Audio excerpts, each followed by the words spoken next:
Hey everyone, and welcome back to Knit Case Designs. My name is James if you're just joining us. Today we're going to be doing a full soap tutorial with a recipe that I made that literally anyone can do. You might be asking yourself, but could I actually do that? And the answer is yes. I tried to design a recipe that has stuff that you may already have around the house, but then just a couple of things that you'll have to actually purchase. But overall, it's a very inexpensive recipe. We're going to make a small batch just so you can kind of get a feel for the idea of like how cold process soap making works, as well as where you can get the materials, what materials to use, and kind of the order of how things go. If you've never made cold process soap before, this is a good opportunity to start because we are going to start talking about lye safety and then also discuss measurements, where to go, what to do, which is probably the scariest part, right? Lye. People don't want to work with lye. They think it's scary. They think about Fight Club. It's not as scary as all that, although it can burn you. It can definitely harm people. So you want to be very careful when using lye. This is my lye. It's from Nature's Garden. Lye can come in a couple different forms. These are small beads. It can also come in flakes. Overall, this is a food grade, cleaning product. I got mine from Nature's Garden. They sell it 10 pounds for like $28, and so it works for me. That's for the size operation that I'm running. That works just fine. A couple things. When you're mixing your lye solution, you can use a multitude of different liquids. People that make goat's milk soap will make it with goat's milk. People use distilled water. It's probably the most common. I've got my distilled water right here. You could do a lot of different things. If you are planning on doing this with milk, which you could just sub out, for the water, make sure you run it through a calculator to know how that affects the amount of lye that you use. And also you'll want to freeze your milk in an ice cube tray to prevent it from turning brown, because otherwise you will scorch it if you just mix the liquid milk with the lye. But what we're going to do today is we're going to start with this, because this is going to have time to cool while we're mixing our oils. We're going to soap around 120 degrees today, and I know for a fact that nothing is going to accelerate our batch, and I'll discuss more about that when we get there. But for starters, what we're going to talk about is safety. So you'll want to be wearing gloves. I've got just black nitrile gloves on. You can use latex, you can use kitchen gloves if you've already got kitchen gloves. Use rubber gloves, right? I did purchase these from Amazon. It was $9 or some dollars. Not super expensive, but if you've already got kitchen gloves, just go with that. Secondly, you'll want to use safety glasses. These, again, are a fancier pair that I bought. Sorry, that's Sherman. He saw someone walking down the street. So these are a little bit more of an expensive pair. I like these just because they have the wings on the side to protect you from side splatters. You can also get ones with foam around the eyes to kind of get insulated protection. I don't like those because they make my face sweat, and I'm not all about that life. You can also just use, if you've got these cheapies running around, if you've got any of these hanging out in your hardware drawer or a toolbox, if you've taken chemistry and you still have one of these running around. So there's a lot of ways to kind of acquire those. But those just go up around your face. And then let's talk scales. So everything in soap making is about measurements, right? You can be a little imprecise with your oils because the lye will saponify a certain amount of oil, and any amount of oil above that will just be a super fat, which is fine. Super fat's nice. It's a little extra oil inside your soap that doesn't saponify, and it just leaves you feeling silky smooth. It can be hydrating or whatever. So this scale cost me about $35. I like it just because of the size that it is. I can see the display while something is sitting on it. But obviously that's something I graduated to. This is actually the one that I started with. It's just a flat scale. So the nice thing about this, it cost me about, $9, $10. And it works great. It's just, with it being so flat, when I had a bowl like this sitting on top of it, it was hard to read the display. So great if you're just starting out or if you're just making tiny batches, but long term, if you plan on doing this, you know, I would definitely recommend something a little heavier, a little bigger. And then next we'll talk a little bit about containers. For mixing lye, it's a good idea to do it in a heat-safe plastic rather than glass, because glass, although there is plenty of tempered glass options available, tempered glass can still shatter. Lye, when it's being mixed, has a tendency to create little scratches in the glass, and over time that can lead to like a catastrophic failure in your tempered glass, and it will shatter. So good idea if you get these are, I think I got this at Walmart for like $1 maybe. And then, so that's what we're going to be using. It's just a simple plastic dooley bob. And then you can use just a spoon as long as it's not aluminum. Like you can use like a stainless steel spoon to mix your lye. It's just there are certain metals that will react negatively with lye, so you want to be careful. So what we're going to do is we're going to start by measuring out our water. Pro tip, never add water to lye, only add lye to water.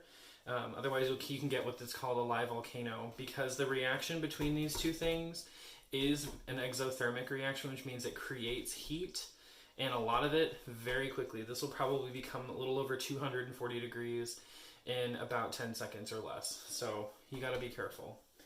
So I've got my handy dandy recipe written on a piece of notebook paper because fancy. So we need 5.14 ounces of liquid.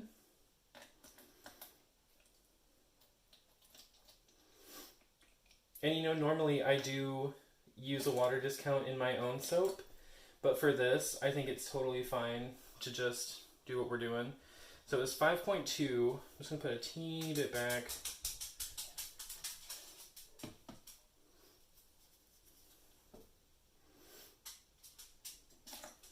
And your water doesn't have to be perfect either. You can have a little bit more water in there. Like, that's fine. It just adds a little bit longer to your curing time.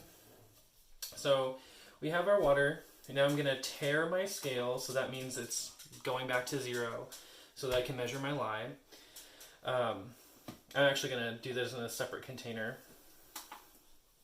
So I've got this little glass bowl. You can use a piece of Tupperware. You can use a cup. Actually, when I'm doing my normal soap making, I use like a recycled sour cream container. So do whatever's comfortable, whatever you have on hand. So for this recipe, I need 2.3 ounces of lye.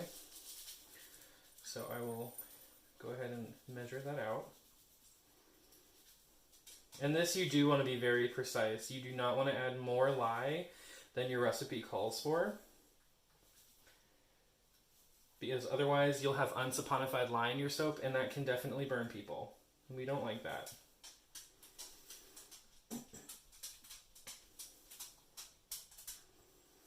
Alright.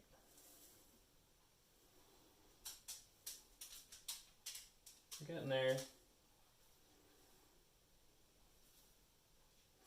2.3 on the nose, and then I immediately cap this and put it away when I'm not using it, just to minimize the potential that it might spill anywhere.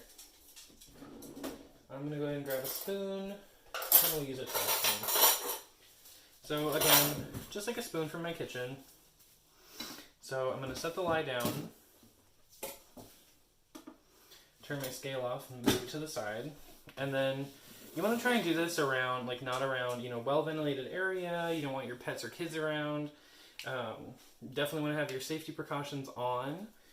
And then what you're going to do is you're just going to add your lye to your distilled water. And then if it's being, just be careful. I've definitely spit some beads out onto the counter. Get all the little lye out of there. And then just start stirring. It's going to get really cloudy and smoky, and there will be a fume that comes off of it.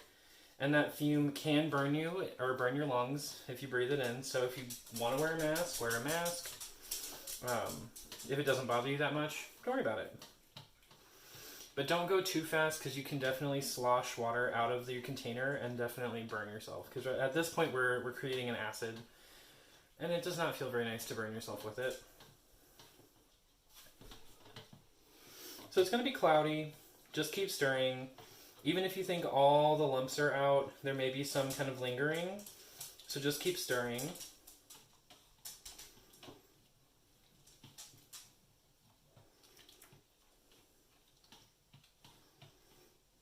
Making sure to just kind of check.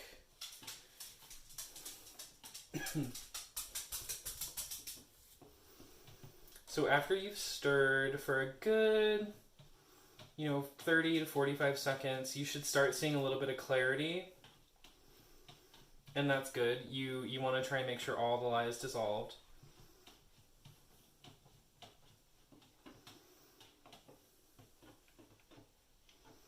So you just keep on going.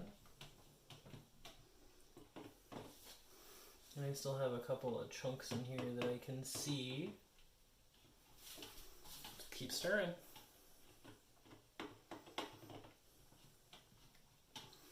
So another really great piece of equipment that you might want to purchase is a digital thermometer. I've got mine around here somewhere. Where'd I put it? I swear I just had it. I misplace everything. Oh, there it is. So this is just a digital scale, or gosh darn it, dogs. We love them. So this is just a thermometer. You can set it to Fahrenheit or Celsius. You basically just aim it at whatever it is that you're looking to measure the temperature of. So right now this is at about 183 degrees Fahrenheit, which is fine. That's about normal. And with as little liquid as this should cool down fairly quickly. What I like to do after I get it stirred and fully incorporated is I straight up just move this container to a far away counter where I'm not going to bump it, I'm not going to mess with it. So that's what we're going to do now. So with the lye solution done, what we're going to do is we're going to pull back out our scale and we're going to start measuring out our oils. So I've got my bowl here. This is just a Tupperware, like a mixing bowl. You could use any old bowl you have on hand. If it's Tupperware, that's great. Or a mixing bowl. The general rule of thumb is try not to use anything that you plan to use for food again. Because just with the chemical that you're using with lye and everything, you don't want to go back to using that to make food. And it's also kind of gross, especially since you can never truly get things 100% clean. Even if you disinfect it, it's never going to be perfect. So you got to be careful. I got a little scratch in there. Oh well. So this recipe is going to be great. It's got a couple of really awesome traditional soap making ingredients. It's got some luxury ingredients and some super cost-effective ingredients. And we like all of those things. So basically I'm going to run you through what we got. Our largest percentage is going to be olive oil. This is a jug of classic olive oil. I purchased it at Walmart. It was about $19. And this, using my normal amount of soap, let's see. I use 11 ounces of this per 2-pound batch. And there are, I think, just over 100 ounces in here. So, yeah, I can use this for about 10 loaves of soap. It's great. Super cost effective. You can definitely use, olive oil comes in grades. So you can find extra virgin olive oil, classic olive oil, things in between, and it's all going to be it's going to be color that changes. And of course the pressings are what really matter. And you want to make sure these are not universal. You want to check a lye calculator. You can find one on Brambleberry. There's one on thesage.com. You can get software that helps you calculate lye, but every oil is going to have a different lye rate. So it's a rate at which, I just forgot, there is an actual term for it, geez. But it's the amount of lye that it takes to dissolve or to saponify that amount of oil. And they are different, so be careful. But I chose this because it's very light. It's beautiful olive oil. you could totally use extra virgin. Extra virgin is going to be super dark green, and your soap will be a dark color. So I choose light ingredients just because I want to have more design ability, because the colors that I choose, I like to make bright colored soap. You guys have seen my soap, you know. So that's olive oil. Next, we're going to use refined coconut oil. This is just a tub. I bought it on Amazon. I think it cost me about $20 for, I think that's 7 pounds of olive oil or coconut oil. Geez, you can get much smaller containers at Walmart for very cheap. They sell it in the food section. I think they also sell it in like the health aisles, like I think because people put it on their skin. You can find it anywhere. Then probably our most cost effective is canola oil. This is something that was always in my house growing up because we did a lot of like fried foods and things like we had a fry daddy that laid on the counter and kind of stayed there. And canola oil is a really common frying oil. It's also very cost effective, it's good for sensitive skin, and it lends itself to a very light colored recipe. Did I also mention that today's recipe is vegan? So yay! I'm appeasing you. And then finally, we have shea butter, naturally refined shea butter. Shea butter is probably our main luxury ingredient that we're using today. And we're not using very much. Shea butter is just a lovely, you know, oil that sits on your skin, and we like shea butter. So, moving on. So we have these in different consistencies, in different amounts. I like to start with my hard oils and butters first. Get them in there, because if you have a bunch of liquid oils in here and you throw solids in there, it's going to splash and it's going to be stupid and gross. So, just going to take the lids off my container here. Get out a spoon. And I'm going to grab another really vital piece of equipment. Get yourself some rubber spatulas. They have saved my life countless times. So for this recipe, we need 0.8 ounces of shea butter. 0.75. We're so close. Hey, right there. So go ahead and tear that out and put your container away. Put the lid on. I'll just set that, well, I'll set it over here. Yeah, I'll just set it back where I had it. Next, set that right there. Also, make sure you're working on a clean workstation, just because it makes things easier. So we teared that out. So we're going to add the coconut oil. We need 3.2 ounces of coconut oil. And if these numbers sound really complicated to you, I did go through Brambleberry's website. They have a lye calculator and a fragrance calculator. The lye calculator, you put in you can go by percentages or ounces, and I went by percentages for this because I knew that I wanted to make a 50% olive oil soap and then break up based on how I want the bar to look and feel. So in general, you want to have a nice mix of hard and soft oils because it will lend itself to a longer lasting bar of soap. That being said, you can make a nice hard bar of soap with just olive oil, and it's called a Castile soap. After curing for 6 months or so, you can basically keep that forever. It will never go bad on you. You can use it ad infinitum. But other oils, such as canola oil, shea butter, coconut oil, they do go rancid over time, usually a couple of years. So if you ever make a soap and then about a year later you notice little orange spots in it, those are called dreaded orange spots. They are not going to hurt you, but they are a sign that the additional oils or unsaponified oils in your soap have gone rancid. It doesn't smell, it doesn't really affect anything, just not really pleasing to look at. But if you're just making soap for you or your family, you know, you might not care, and that's fine. So basically, I used Brambleberry's calculator and determined how much of each thing I need to get the percentages I want. So the highest concentrations are actually olive oil and canola oil. And I did that specifically because this is a cost-effective recipe. and I wanted it to have ingredients that you could make that you might have the most of. Because obviously you can buy this size container of canola oil very inexpensively, whereas like a container of coconut oil might be a little more expensive for you. That's 2.10, 275,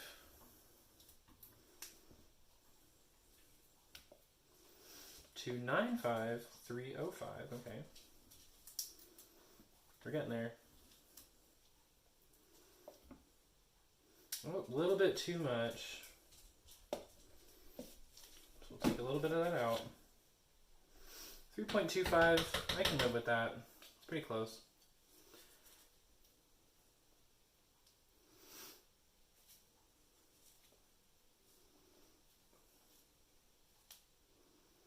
Get in there. Alright. So now we will set this down. Coconut oil away. Seems like I can figure out how to get the darn lid on. Alright. Next up, tear that out. And we'll go in with our canola oil. So canola oil, we need 4 ounces. And we can just pour this right in.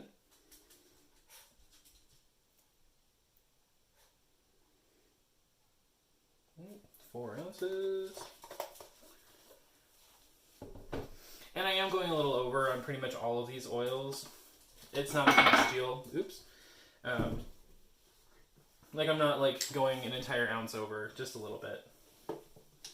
Because if you do go too far over on your oils, you know, you will have a lot of unsaponified oil, and that will soften your bar of soap. It might make it hard to unmold. Might make it difficult in the shower. They won't last very long. And so it's really just kind of up to you. If you want to change this recipe up to do a harder bar of soap, you know, try subbing the shea butter for cocoa butter. Cocoa butter is a pretty hard butter. Or up the amount of coconut oil.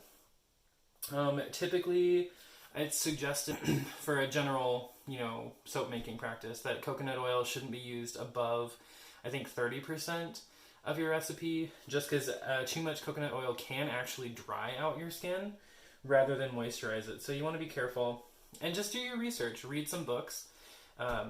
Anne-Marie from Soap Queen and Brambleberry, she has a couple books that are really helpful. They explain things in really great detail. You can find a lot of other things. But yeah, take your time, design a recipe, or you can actually buy pre-mixed things from Brambleberry, and then you just melt the oils and butters. They come in a bag with like a twist cap, kind of like this, and then you just pour them into a bowl with your lye, and then there you go. So I'm going to add 8 ounces of olive oil.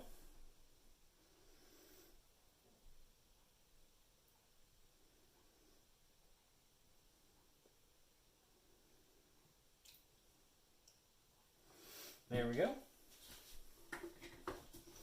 Set that to the side. And what we're going to do is we're going to melt this in the microwave on, like, I usually start at like 45 seconds and then just go 30 seconds after that until I get everything melted. Shea butter is a little finicky. It doesn't like to get too hot, and so we don't like to let it sit too long. So I'm going to throw this in the microwave real quick.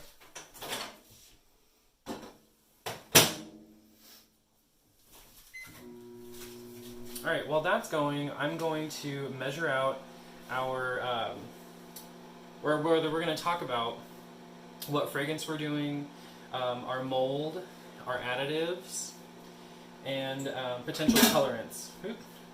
I put a clean paper towel in the base of this because I knew I was going to push that in there. And this is our used lye container. I'm going to go ahead and move this straight to the sink so that we don't end up using it on accident for anything else. So in the meantime, I'm going to go ahead and move some stuff out of the way. Move the shea butter. And I do have all my soaping ingredients on a shelf right next to my workstation, just for ease and comfort. It's a preference thing.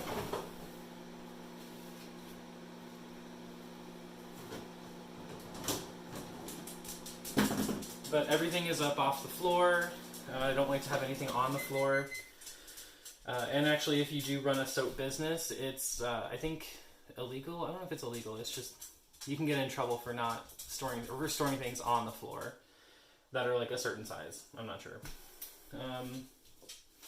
So what the fragrance that we're going to be using today is actually a Lavender 4042 essential oil. I bought this from Bulk Apothecary. This container cost me, well, y'all, essential oils are kind of expensive. I think this cost me like 40 bucks. So this is kind of expensive. You do not need to buy it in this size container. If you're just casually making soap or you want to try it out, you can totally buy like a smaller container from like Brambleberry or I think Nature's Garden might have some. I'm not sure. I've never looked. These guys, I wanted to try it out and I really liked it. So that's that. So I did use Brambleberry's fragrance calculator to calculate Lavender 4042 essential usage rates. So usage rates are the rate at which you can safely use a fragrance oil or essential oil so that it is not going to be too much to be where it would not be skin safe. So with that, this has a usage rate. Brambleberry's calculator works kind of weird. So it gives you a light, medium, and strong scent suggestion. I'm going with the strong scent suggestion because I like a strong scented soap. And the recipe calls for 1.44 ounces. But you can, if you buy something from them or if you buy anything from another company, they will typically have those things listed on their website. Nature's Garden is really great. They put a lot of information on their website. So you can see usage rates and you can see how it's going to behave in your soap. If it discolors, if it acts funny, or anything like that. So it's worth it. It's definitely something you have to look into. So I'm going to go ahead and measure out 1.44 ounces.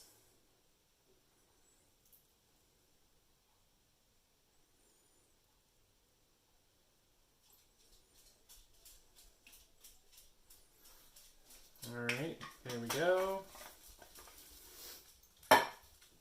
And then I'm just going to set this to the side. We'll grab our oils. And then you want to go ahead and give them a stir. So they're dissolving very well. You can see there are just a couple of bits of undissolved shea butter and coconut oil. So use the natural heat of the oils to do this for you. Don't automatically assume that since there's unmelted oil or butter in your recipe that you have to nuke it again, because if you take the temperature of these oils, they are 118 degrees, which is plenty hot. I think we're going to be soaping probably around 120 today. So I'll probably end up warming this one more time very slowly before we soap, just to make sure that when we do go to soap, our oils and our lye solution are within 10 to 15 degrees of each other. If there is too much of a temperature difference, you can have a volcano effect. So the lye will violently react with the oils and cause an explosion. We don't like that. So just keep stirring. It takes a lot of patience. While we're stirring, I'm going to continue talking about some other things because I am a master at multitasking. So what I'm going to do is when we do end up making our soap, I'm going to split some of it off and I'm going to add a little bit of Bentonite Clay.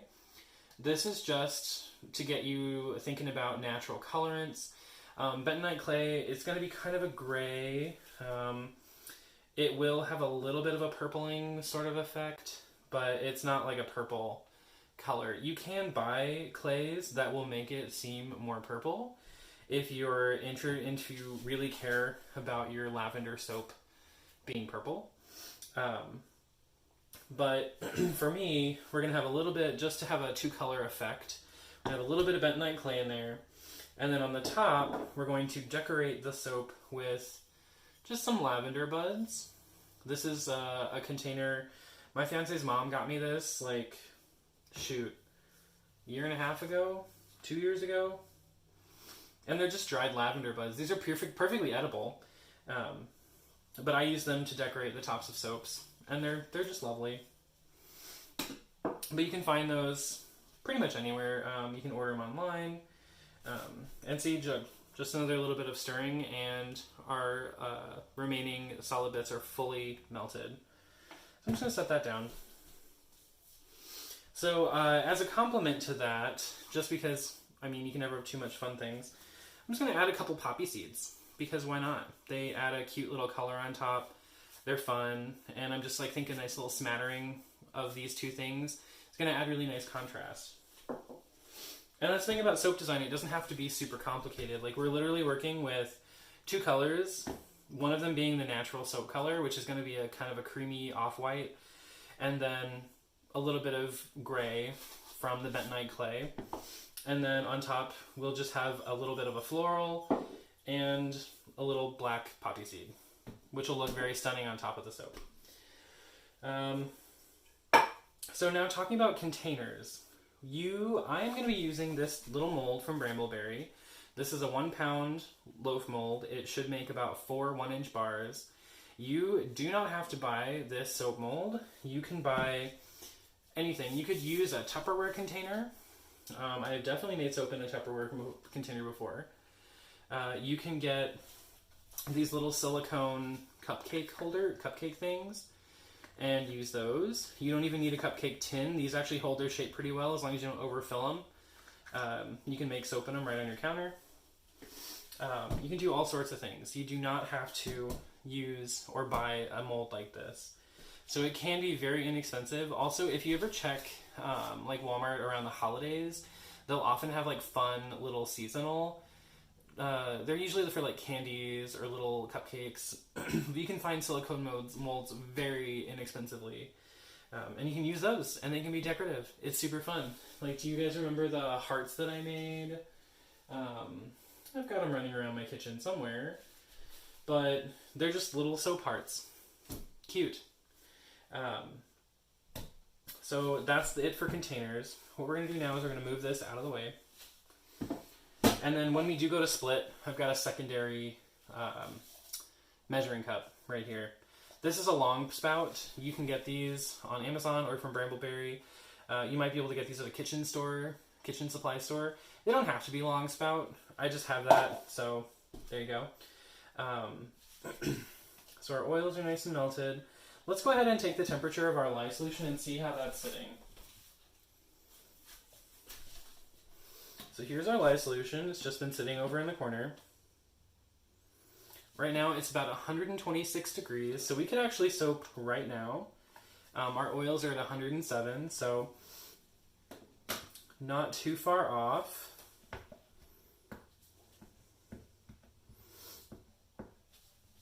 So I'm going to set that down. I'm actually going to grab a paper towel. If you're very anti-paper towel, I totally get you. I, unfortunately, am not. But I do have towels that I like to use for soap making too. So I'm not always out there killing trees. So I'm going to discard our lye spoon just directly in sink, so that we don't use it for anything. I'm going to move my mold out of the way. So we've got our two things right here. We've got our oils, butters, and our lye solution. Another piece of vital equipment which you probably are going to have to purchase is a stick blender. So they sell these. I think this cost me 20 bucks on Amazon. You can totally get them at Walmart. You can get them online. But they really are the best for blending soap. You could totally also do this with a whisk. You are going to regret it because your arm is going to get tired, but that's your life. Live it. But the idea is that using a whisk is not a perfect method, because as you're whisking, you can hit an emulsion, you can hit a trace. It's going to be a little weird though. You have to really know your soap to know if it's going to separate, because that's the thing you want to avoid. Using an immersion blender, it really ensures that you're going to get a full emulsion and that you're going to go to trace so that all of your oils are going to be saponified. If you don't stick blend enough, you will typically notice a layer of oil forming on top of your soap, and that means that it's not fully incorporated and you have to stir some more. So I would just skip the hassle, get an immersion blender. It's going to work out. So what we're going to do is, again, we've still got our safety things on, right? Blah, blah, glasses. And we're going to add our lye solution to our oils, and then we're going to stick blend. So you'll see people say, you know, go down the shaft of the stick blender. I don't necessarily have an issue with splashing, so I'm not really worried about it. It does help reduce bubbles if you do it that way. So I just kind of add from the side. I make sure that these things are touching.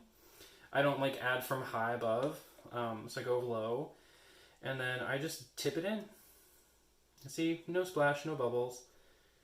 You'll see a little discoloration happening at the bottom, and that's normal. That's kind of the soap creation. Stick your lye solution container kind of far away.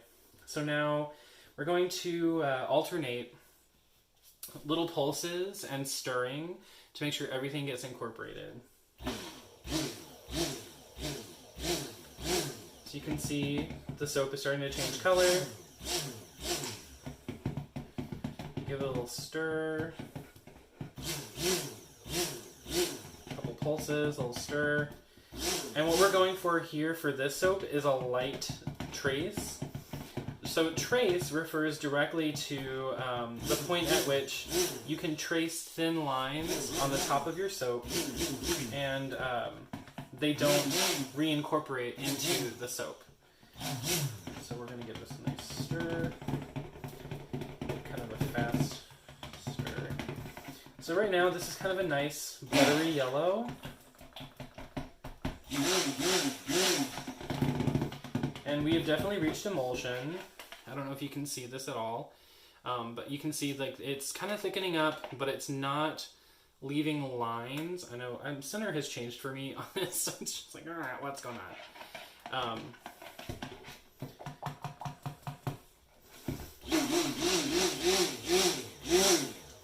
So I know that there is no additional oil kind of coming up to the surface. So I have reached my emulsion and my very light trace. We're going to end up stick blending a little bit more when we add our clay, and that's just fine. So just set this kind of right there, and then just kind of go with your spatula around. It's so nice and fluid. And this is a nice time to see if there are any like clumps or chunks or separated oils. And this looks fantastic. So we're going to go ahead and pour a little bit off into a separate container. Just a little. Then scoop that back down. So with this, we're going to get a little measuring spoon out and just put in a teeny tiny amount of clay. See how it's kind of a gray, like grayish purplish.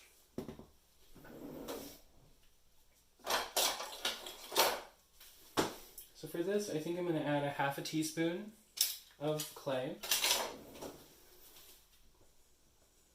And I'll round it, it's not a big deal. So add that right in.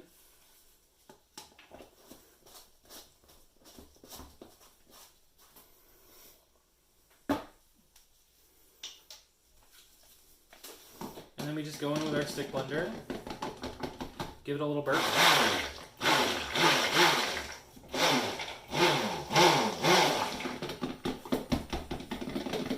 Without much liquid, it's hard to burp your stick blender.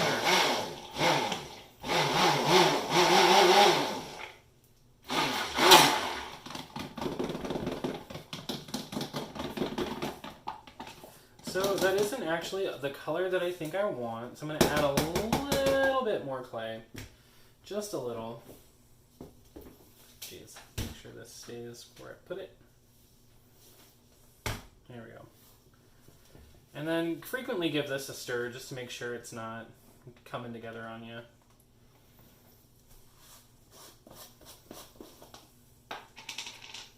So we'll add another half teaspoon. That's good.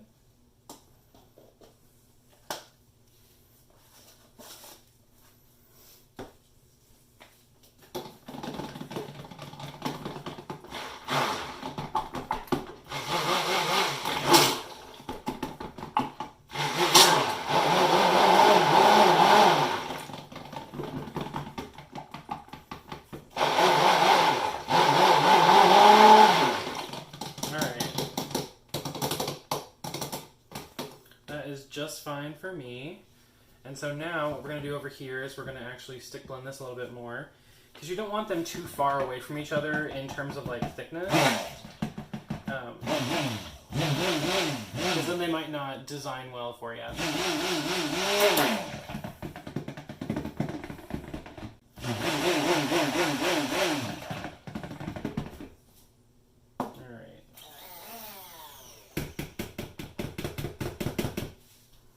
Alrighty, so I'm going to set this down, give it a little once over.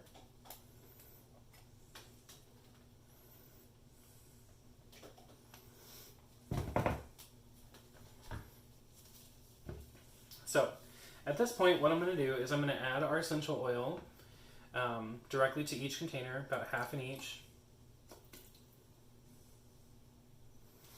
Set that aside. And then just kind of blend them in.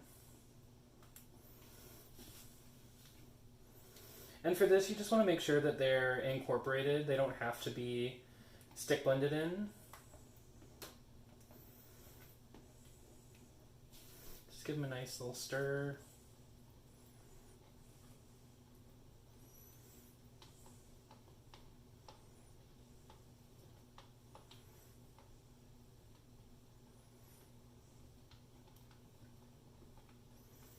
So what we're going to do in terms of design is we're actually going to do a very traditional, very simple design technique called the drop swirl. What we're going to do is we're going to take our container, our mold right here, and we're going to just start with a base layer, and then you drop from a good distance your next layer, and then you just kind of alternate back and forth.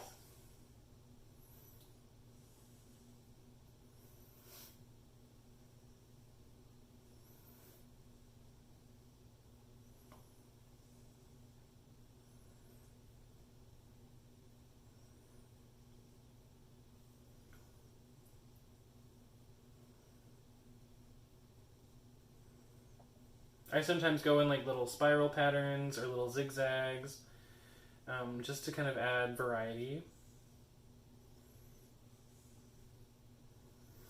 Add a little bit more in there. There we go. And we are about right to the top of the mold. You might have a little bit of extra soap left over, and that's totally okay.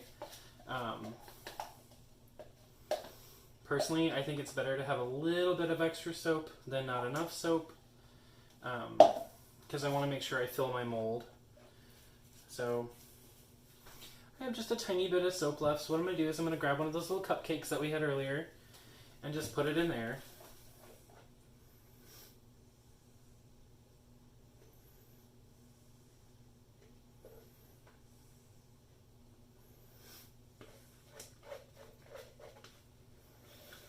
And I'll make a nice little hand soap.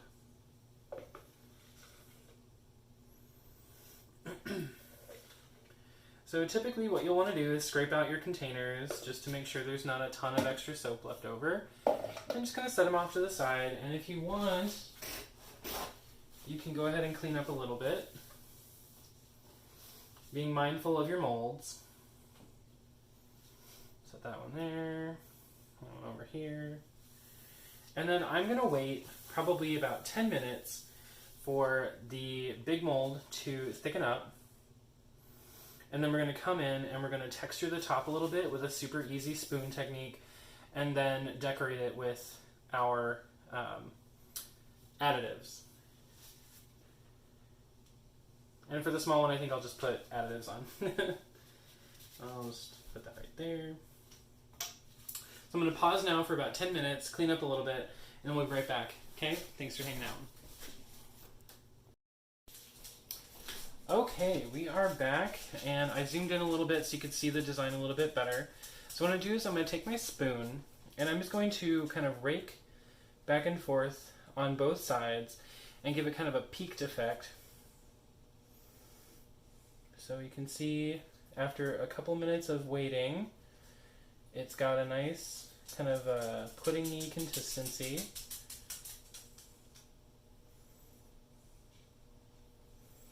So we'll just push a little bit. side, maybe once or twice. Get those ridges nice and high. And then I'm just going to take the spoon and sort of like nudge it. So this just adds texture to the top. Make sure everything stays in the mold here.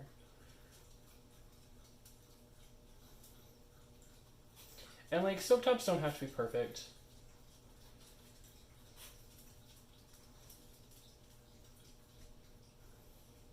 There.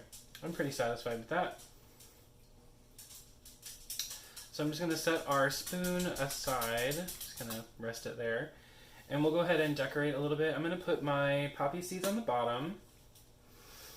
And I'm just going to go down the center, I think. So just right down here. And I don't want very many, just a few.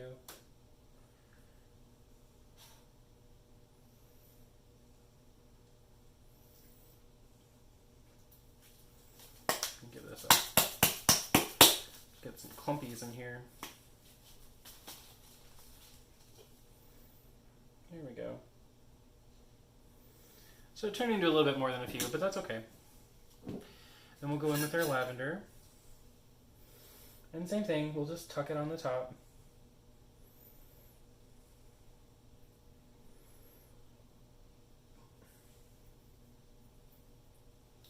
Now, if you're going to add things like this to the top of your soap, just add a little bit more than you think you might need, because they are going to fall off when you cut it.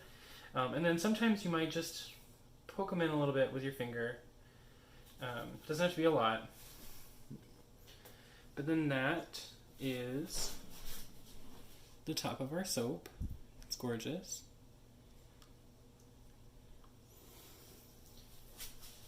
And then for fun, I'll just mess up the top on this one.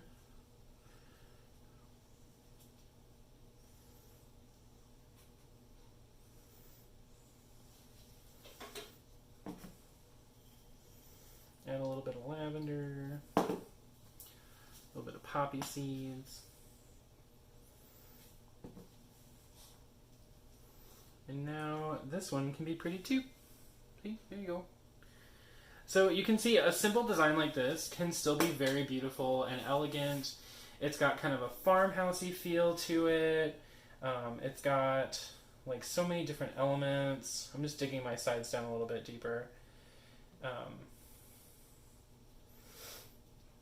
But it looks professional, it looks beautifully handmade, and it is. So that's pretty much it for our first full-size soap tutorial.